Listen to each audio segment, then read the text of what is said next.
Pour cette avant-dernière question, il s'agit d'évaluer le décentrement dont on parle dans l'énoncé. Pour cela, on a la formule de Prentice qui est donnée. Et ensuite, on a des éléments qui sont en notre possession, à savoir qu'on a l'effet prismatique qu'on a évalué ici, dont on a la réponse là, donc 4.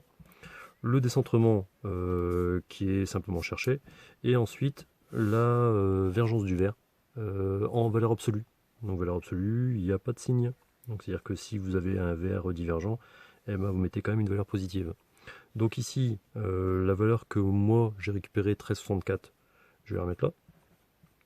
Et donc ensuite, il s'agit de faire une division. 4 sur, et vous, bien évidemment, vous mettez votre valeur, pas la mienne, sauf si miraculeusement vous retombez sur la même que la mienne. Et ce qui me donne en fait une valeur approximative de 0,29.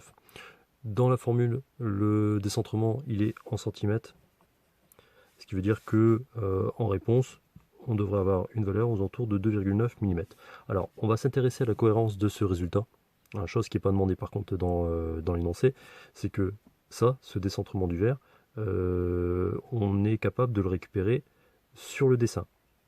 Alors, simplement, on fait attention puisque que ce soit sur le recto ou le verso, il n'y a pas un dessin à l'échelle 1.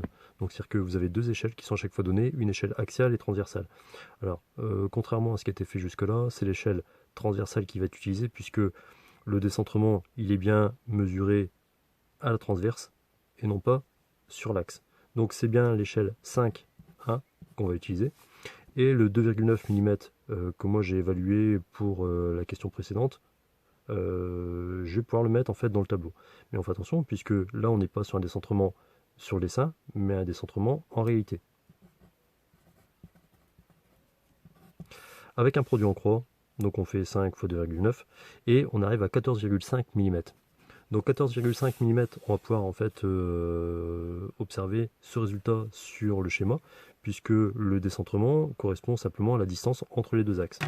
Donc en posant une règle ici, on se rend compte que effectivement on a 15 mm de distance entre les deux axes sur le dessin.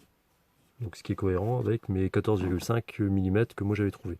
Ce qui veut dire que en vérité, le 1364, il serait un petit peu différent.